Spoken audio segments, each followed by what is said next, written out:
I'm back. Okay.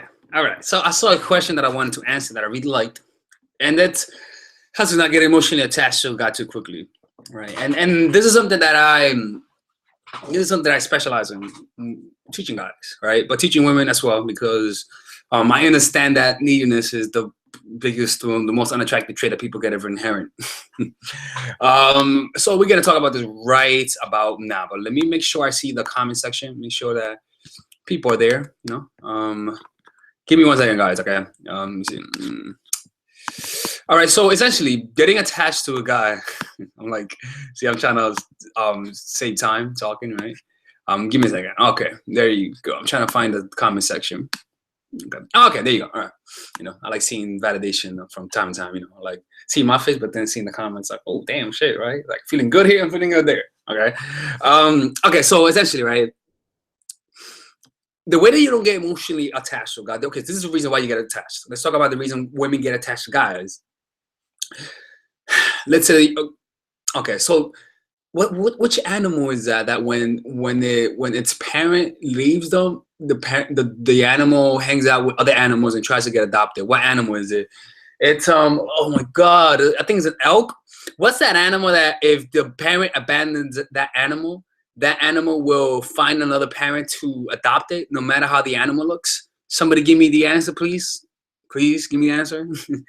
um, because the reason why I say this is because the reason why that animal, like the baby animal, right, when it loses its parent, it'll try to find another parent. It doesn't matter how the parent looks. But because the animal is in a situation where it needs someone, it'll latch onto anything. You see, if you're homeless, beggars can't be choosers, right? If you're homeless, if you ask them for something, you can't make too many demands because beggars can't be choosers. So essentially, the reason why women get overly attached to guys, is because they lack their inner attachment they have to themselves. They have disconnected from the true selves because they have externalized their attention to the outside.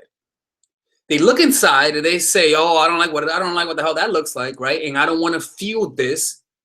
So any guy that gives me any validation, any guy that makes me feel good, it could be a guy, it could be a product. If you're in Japan, right? Because they use a lot of, talk about externalizing your happiness. Japan is like the fucking the pinnacle, the pantheon of externalization of things. Because I've seen it, right? So what you have to do is, if you keep finding happiness in guys, then it's gonna be obvious that you're gonna get attached to guys. If you keep trying to find someone to fulfill a role that you never had as a child, which is the role of a father, the role of stability, you're going to look for it in people. Exactly. Anxious attachment. There you go. Exactly. So what's really going on is that you have associated being alone. You have associated uncertainty. You have associated loneliness with negativity. Why? Because every time you look inside yourself, that means you're alone. When you're alone, you either look inside, okay, and there's no distraction, look inside, or you either look outside, okay, I don't like what's inside, let me go look outside, right? And so the more you run away, the harder you run away, the more you're gonna leech on and attach to a guy who gives you any form of validation. And then what's the crazy thing about this is that the more the guy doesn't treat you right, the more you're gonna want him. The more the guy makes you feel like shit from time to time, the more you're gonna want him. So the way to not get attached to guys is to literally notice how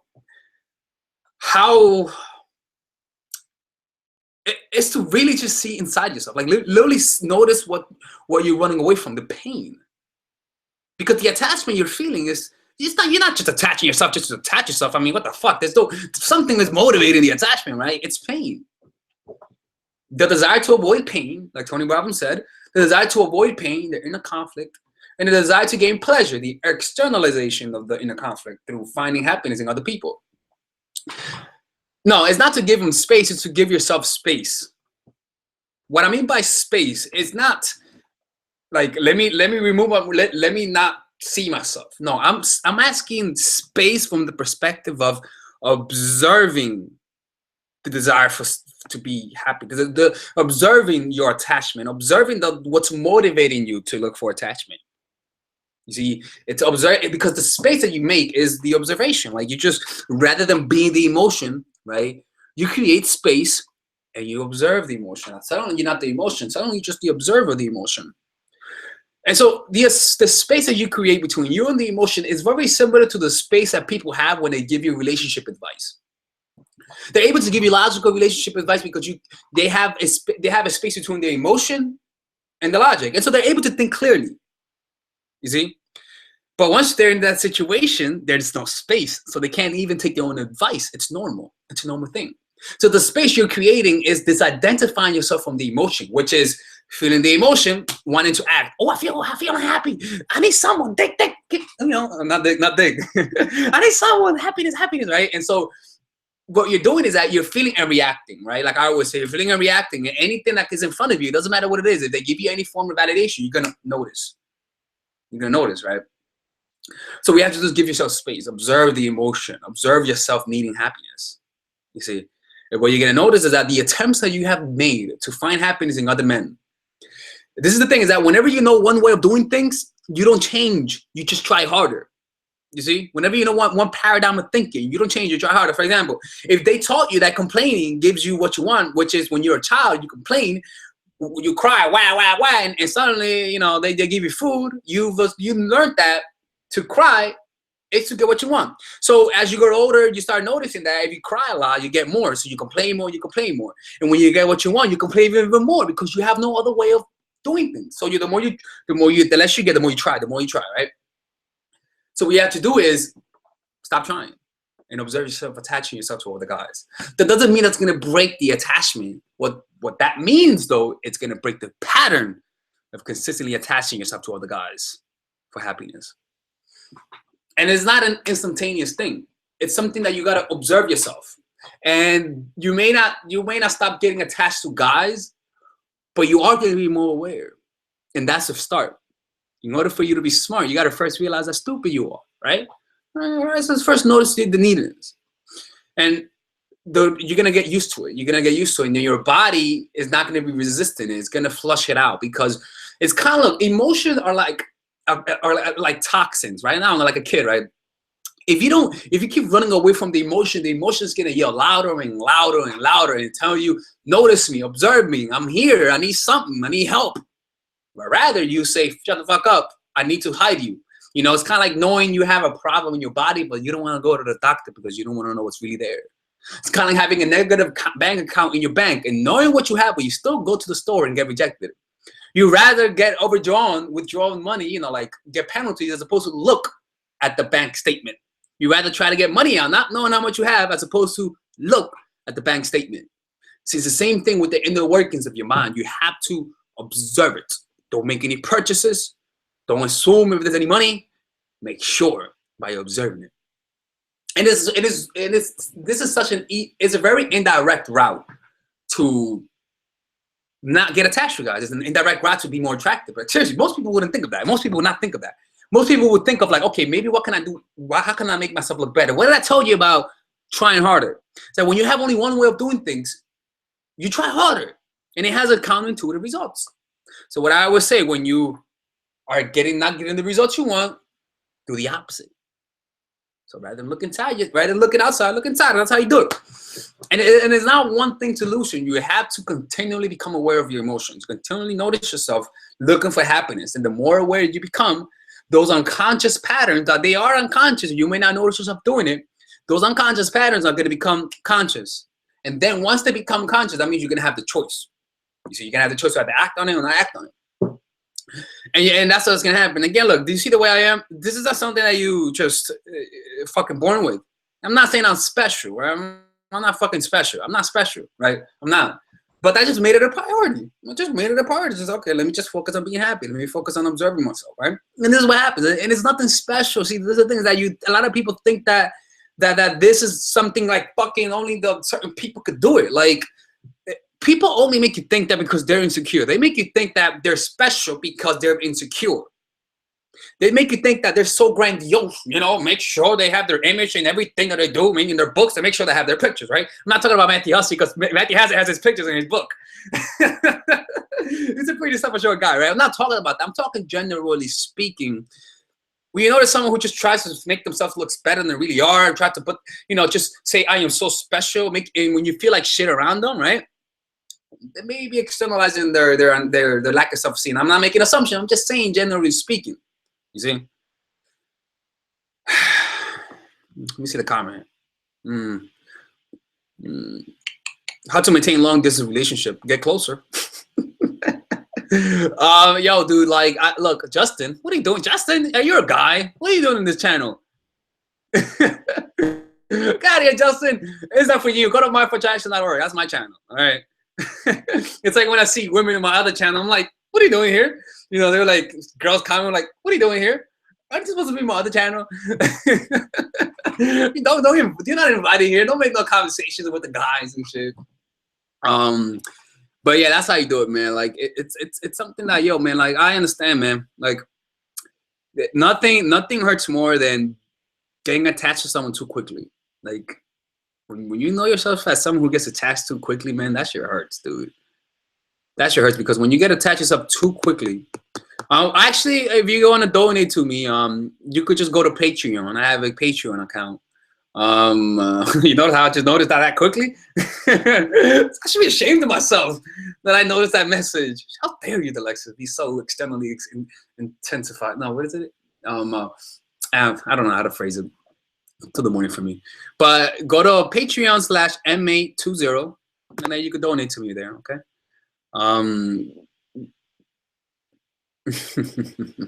Trust me, look, a lot of you women, because if you guys go to my other channel, you guys wouldn't be able to apply the things I teach there. Like the things I teach on the other channel are so different from this. Such a different style. It's like day and night. The things that I teach there to this, because it's a style for men. Like it's a style that's meant for guys. It's kind of like the women's section and the men's section. But somehow women just love wearing men's clothing, right? So I guess you guys are just curious about it.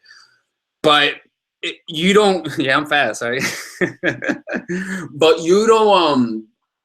For example, what I teach guys how to be dominant, right? I teach guys how to go for the kids. I teach guys how to get girls when they're around guys, like intimidating stuff. I teach guys how to do things that you just wouldn't imagine it be possible. You see, how do you unattach yourself? So that's something I'm looking at. Okay, how do you unattach yourself? You got to stop trying to unattach yourself. That's the first thing. Because the resistance that you have of, I don't want to, see, this is one of the most powerful, most profound things I've ever realized, is that you have to accept the emotion in life, right? And this is the thing. Acceptance means this. Are you okay feeling this way for the rest of your life? If you're not okay with feeling like this for the rest of your life, it means you're resistant. So what am I saying? Is that in order to let go of a guy, you have to accept the facts. This is how you feel, right? It took me, for like my first girlfriend, it took me 2 or 3 years to get over her. 2 or 3 years to get over her. And throughout those 2 or 3 years to get over her, it was like, I was like 16 years old. You feel the intensity, like you feel depressed, right? But what you have to do is just write it out. Like literally, just write it out. Like it's a wave of emotion. You have to be okay with how you feel and observe it. Do daily meditation and feel the emotion to its fullest intensity for a couple minutes a day, 10, 20 minutes a day, and just feel it. And there's nothing else you could do, dude. There's nothing else you could do. I mean, there are things you could do, but then you're gonna get addicted to that. You know, you're gonna start doing drugs and then do drugs to suppress your pain, suppress your unhappiness, and it's gonna just be on a downward spiral, man.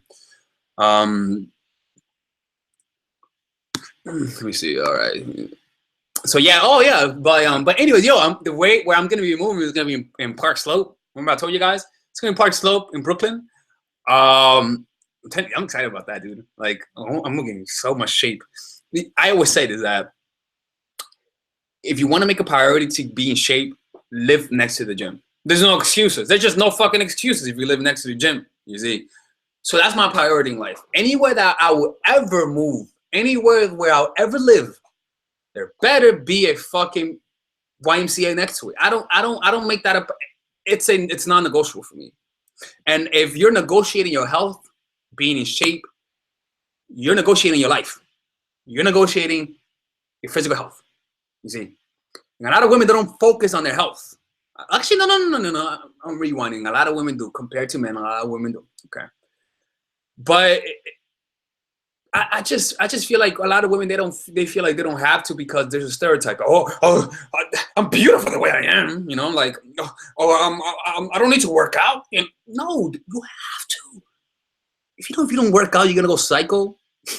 Like working out makes you happier. Working out makes you feel better. Working out makes you look better. It makes you look younger, mentally, physically, spiritually, everything. You're breathing more.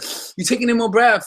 And if you don't make working out a priority, I could promise you're going to be unhealthy when you get older.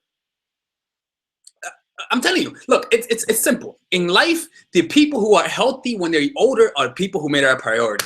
It's that simple. It's just that simple. It's that simple. For example, me, my priority was not the superficial stuff, which is getting girls. My priority was being happy. And guess what? I did it. I did it. And most guys are unhappy. My priority was to be happy, and I did it. My priority is to be in shape, be limp, be able to stretch, right? And it's gonna happen. I'm stiff right now, right? Like I'm cracking everywhere. But if you don't make that a priority, man, I'm telling you, man, like youth is wasted on the young, like they always say. I'm not gonna let that happen to me. I'm gonna make sure that, because for me, my most important thing is my mobility, mental, physically, all that sort of stuff. And I just can't imagine myself not playing basketball when I get older. I watch my grandma, right? She's cool, right? But she's okay with being just chilling there doing nothing, right? And a lot of people are used to that. I'm not judging that, but I'm just saying, dude, like, I don't know about that. I don't know about that, man. I don't know. That's just me. I don't know. That's just me. Yeah, I found one. Okay, I'm responding to you so much. I found one right next to the YMCA. It's kind of like your Sean Young. Somehow your messages are always right in front of me. It's weird. I need to stop. Not maybe you're commenting a lot. But yeah, it's yeah, I found it literally. It's like right next to it. Like literally, like when I open my window, the YMCA is there. It's kind of like saying, "Hey, we're open." I mean, think about that, yo. Like, what excuse could you give for not going to the gym now? What excuse? I could promise you that people who live near the gym are more in shape and healthier. I mean, I don't need a stat to look at that. I know that. Why did I make that a priority? Because what's the number one excuse? It's too far. I don't have time. But if you're about to go home and suddenly the gym is right next to you, I mean, there's no excuses. No excuses.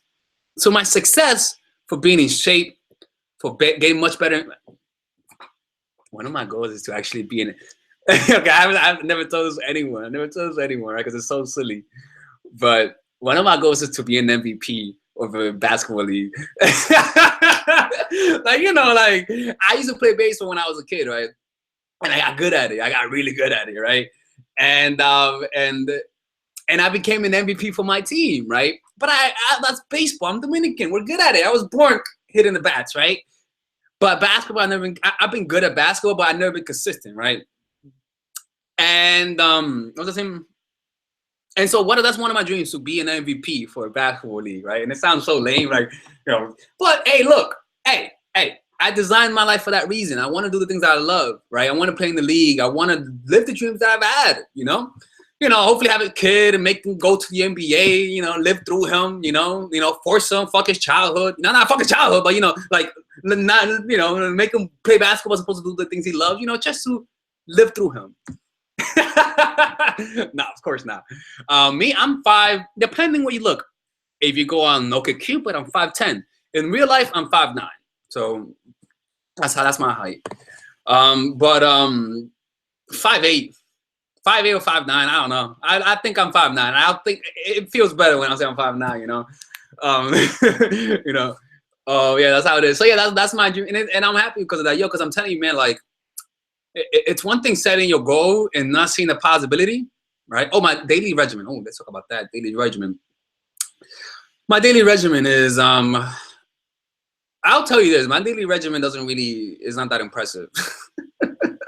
I don't read that much. Like people think I read a lot, but not as much as you might think, but I do.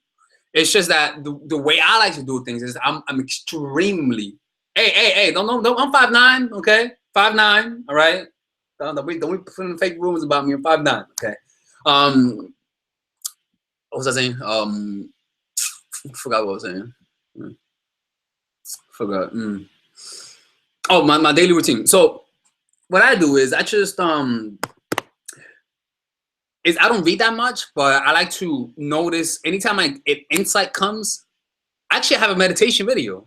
Are you asking for videos of meditation? Okay, I'll do more on that. But I actually have a lot of good. I actually, what the fuck? What was I saying? I'm not looking at these comment sections. I get too distracted if I look at my face. It's one constant thing. It looks good too. Um, I forgot. Motherfuckers, man. I forgot what I was gonna say. God damn it. Reading. Okay, reading. Reading. Okay. So yeah, what I like to do is I like to read like little sections of a book. I'll read like 2 or 3 pages of a book, right? And then I'll think about it. I'll reflect on it, right? As I do things, and insights come. When I just read a little section, right, you get more insight because you're not like you're not overbearing your brain with so much information. So what I like to do, I like to read one good section and I like to think about it, right? Not think about it actively, but to become fascinated by it. Well, that's different, right? When you read something, you just love it. You're like, What tends to happen is that when you put a lot of emotion behind the subject, you just like become interested in it. For example, like, I don't know, like, let me see. For example, let me just read to you a section. It says, it is natural in war to focus on the physical aspect of conflict, bodies, equipment, material. Even an enlightened strategist would tend to look first at the enemy's army, firepower, mobility, reserves. War is visceral, emotional affair, an arena of physical danger, and it takes great effort to rise above this level and ask different questions. What makes the enemy army move? What gives it impetus and endurance? Who guides its action? What is the underlying source of its strength? It is the nature of power to present a forceful front, to seem menacing and intimidating, strong and decisive. But this outward display is often an exaggerated or even downright deceptive, since power does not dare to show its weakness. And beneath the display of is the support on which power rests. To attack the center of gravity, to neutralize or destroy it, is the ultimate strategy in war. For without it, the whole structure will collapse. Rather than focusing on waking up early, focus on the distraction that's causing you to go to sleep late. Rather than focusing more, focus on removing the distraction that causes you to lose distraction. You see, don't focus on the external problems. Focus on the source, the inside. You see. So as you can see, something that simple about war comes with it a lot of insight. And so when I take something this simple, this abstract, and you just apply to different areas, you get a lot of insight. And if you're present, and if you have a level of awareness by being present in the moment, like this one guy said, I forgot his name, but I'm gonna quote him. He says, actually, I'm gonna give you guys a quote. Let me give you guys a video of what he says about this, right? I'm tell you guys what I'm talking about, right? Right? Because when you're, oh god damn it, let me show you this, right? I'm gonna get to the point right now. What's his name? Consciousness. When you have a level of consciousness that's aware. One sec, I'm looking for this video about this guy that said that the more conscious you are, the more awareness you have about things. Like when you read something, you have more awareness. I don't know if you guys know his name. Does anyone know his name? I'm trying to look for it, and I'm not gonna stop until I. One second. You see, I'm having a brain block because I know you guys are watching. And look, this is a perfect example. As you see, I'm trying to look for a video, right, about a subject. But in my mind, I'm afraid that you guys are watching me and that you guys may leave. As a result, you notice how my brain freezes. This is what happens when you're aware, when you're outcome dependent. When you're focusing on the other person, naturally, the natural personality, the natural resources you have, your ability to make conversation suddenly stops. It's kind of like when you forget something. Other people forget it because you forgot it. So as you can see, if I really want to find the video, you know what I have to do? I have to relax. Notice my breath and not give a fuck what you guys think. So I'm doing now.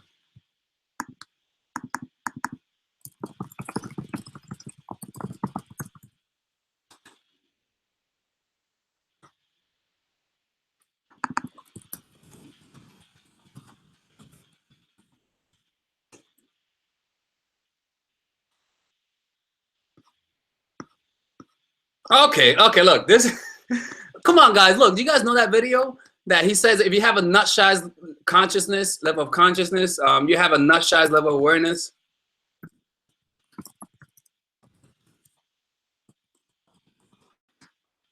I'm gonna look for this, man. I don't give a fuck, man. Somebody help me out with this.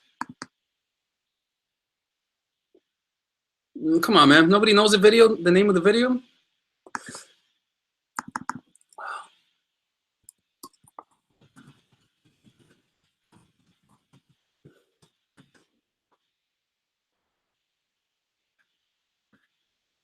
Oh, there it is. Okay, here it is, right? Okay, here it is, right? So this video, right? This is how it's done, right? So remember, I told you guys, right? When you read something, right, and you're cluttered with thoughts, right, and you keep thinking about problems, and you're trying to find and you're trying to find like an understanding, right, and you try to force it, you're not going to be able to understand things. Like whenever you're in your head too much, when you read something, you're not going to understand it, right? So let me show you guys. Listen to what he says, right? I'm up. Have a golf ball size consciousness. When you read a book, you'll have a golf ball size understanding. When you look out, a golf ball size awareness. And when you wake up in the morning, a golf ball size wakefulness. But if you could expand that consciousness, then you read the book, more understanding. You look out, more awareness. And when you wake up, more wakefulness. It's consciousness. And there's an ocean of pure, vibrant consciousness inside each one of us.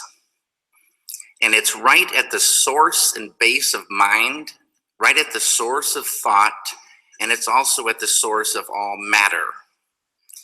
And Maharishi Mahesh Yogi teaches a technique called transcendental meditation.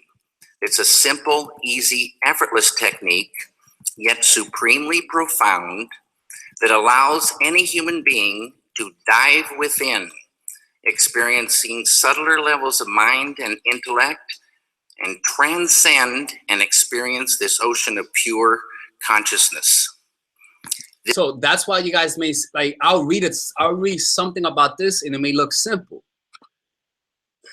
But when you read something and you enjoy it, but then drop it and relax and be present, things are going to arise, ideas, like shit just arises. Like it's insane. Like I'll be taking a shower, boom, a thought arises. I gotta write that down.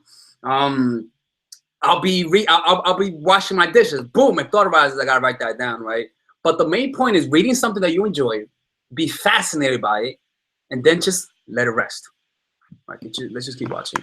This pure consciousness is called by modern physics the unified field. It's at the base of all mind and all matter. And they now say, modern science says, all of matter, everything that is a thing, emerges from this field. And this field has qualities like bliss, intelligence, creativity, universal love, energy, peace. And it's not the intellectual understanding of this field, but the experiencing of it that does everything. You dive within and transcending, experiencing this field of pure consciousness, and you enliven it, you unfold it, it grows. And the final outcome of this growth of consciousness is called enlightenment. And enlightenment is the full potential of all of us human beings. And a side effect of enlivening this consciousness is negativity starts to recede. When I started meditating, I was filled with anxieties, filled with fears, kind of a depression and anger. And I took this anger out on my first wife. And after 2 weeks of meditation, she comes to me and she says, "What's going on?" And I was quiet for a moment because it could have been any number of things she might have been referring to. But I finally said, "What do you mean?" And she said, "This anger, where did it go?" And I didn't even realize it had lifted. Now, these negative things like anger and depression and sorrow, they're beautiful things in a story. but they're like a poison to the filmmaker. They're a poison to the painter. They're poison to creativity. They're like a vice grip. If you are super depressed, you can't hardly get out of bed, let alone think ideas, have that creativity flowing.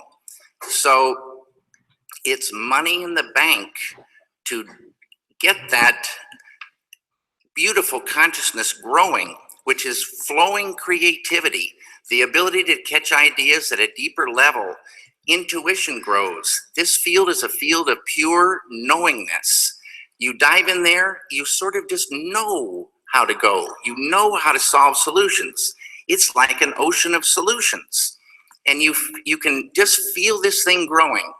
But the ultimate thing for me is the enjoyment of the doing, the enjoyment of life grows huge. I love making films now more than ever before. Ideas flow more. Everybody has more fun on the set. Creativity flows. There's no, people look like friends and not like enemies. It's a beautiful, beautiful thing, and it's us. This is what I say. Isn't this what I tell you guys? That when you meditate, something in you shifts. And this is something you cannot force. You can't force this. You can't force it. Like people, it's something that cannot be forced. It's something that just flows out of you. You're not happy. You're expressing happiness. You're the expression of happiness. You're the embodiment of happiness. Not because you're happy, but because you're at peace. You see, people confuse happiness with at peace. Happiness is temporary. Being at peace is a permanent state of being. When everything fades away from the universe, when even the atoms begin to disintegrate, because there's going to be a point of I think it's 10 to the 96th to the 96th power, some shit like that.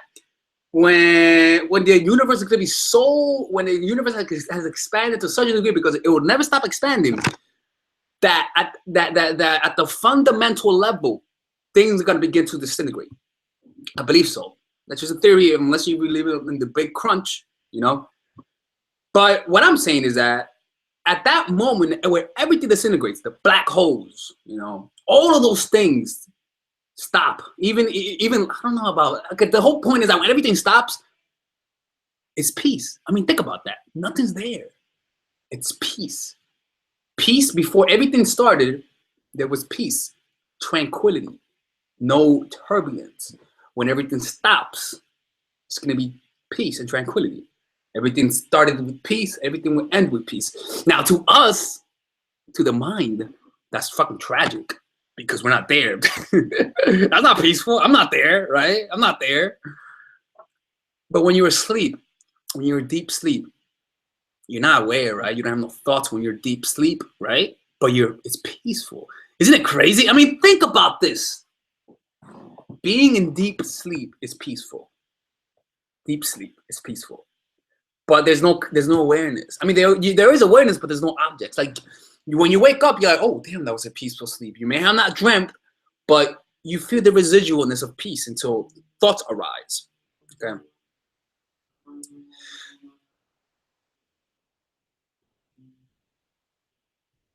So that's how it's done. Like I don't know what the hell that I was talking about, right? Let me see some other things that I wanted to see, because I love that subject about consciousness, right? Let me show you guys my favorite quote, right? 1 second. This is my favorite quote, and it's true. This is what it is, okay? I said, empty your mind. Be formless, shapeless, like water. Now you put water into a cup, it becomes the cup. You put water into a bottle, it becomes the bottle. You put it in a teapot, it becomes the teapot. Now water can flow or it can crash. Be water, my friend. All right, love, this is my impression. Ready. Empty your mind. Be formless, shapeless, like water. When you put water into a cup, it becomes the cup. You put water into a bottle, it becomes the bottle. You put water into a teacup, it becomes the teacup. Now water can flow or we can crash. It'll be water, my friend. And he goes like, he's like feeling himself. He's like, yeah, right, that was good, right? Oh man, yo, yeah, that's actually my quote from Instagram, because it's very true. You have to be like water, right? Anyways, this address for mindful attraction. Don't know what you're talking about. Really not good with a British accent. I'm not really good at that. I used to have a nice British accent, but no, that was like a couple years ago. Do you really want me to talk with a British accent? Yeah, it's horrible, right?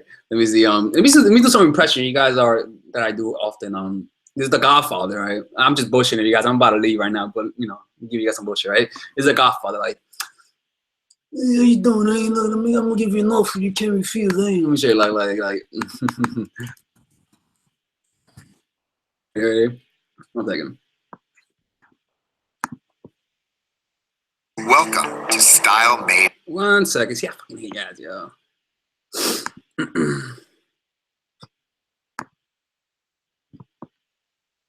Starting at just $119 only at the Home Depot. That's how it is. Hey. I'm gonna give an offer you can't refuse. You know, I heard you talking shit about me. I don't really like that. You know, if you're gonna come to me asking for money, you gotta bring honor to the family, you know. Godfather boy, I don't know what you're talking about. Try my best. I'll try to give you everything you could do, you know.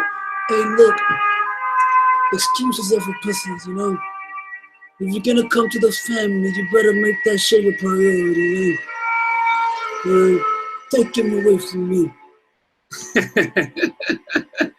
All right, now look. Now this is that Robert De Niro, right. Hey, what's the matter with you, man? What's the matter with you? What's the matter with you? Let me see. Joe Pesci. Let me see Joe Pesci. What do you mean funny, eh? What am I, funny like a clown, huh? Am I here to fucking amuse you? Nah, I'm not to go with him. Let me see. All right, Marge. Homie.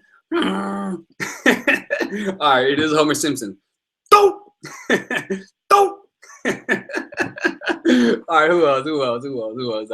I think that's it. Yeah, that's it. That's one of the impressions that I can make. I don't have let me see if can I do it. I think that's it. Anyways, this is it, guys. This is Alex from mindfulattraction.org. I hope you guys have a good day. Bye-bye.